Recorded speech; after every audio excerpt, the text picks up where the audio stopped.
მარეკები შლიდნენ ბანაკს ქარიჩამი ჩუმით ქროდა ვიცეკ რომელიღაც ბალახს უცბა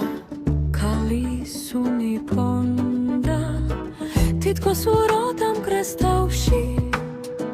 თითქოს პაპა ჩემი ცხონდა ათასურნელოვან შვავში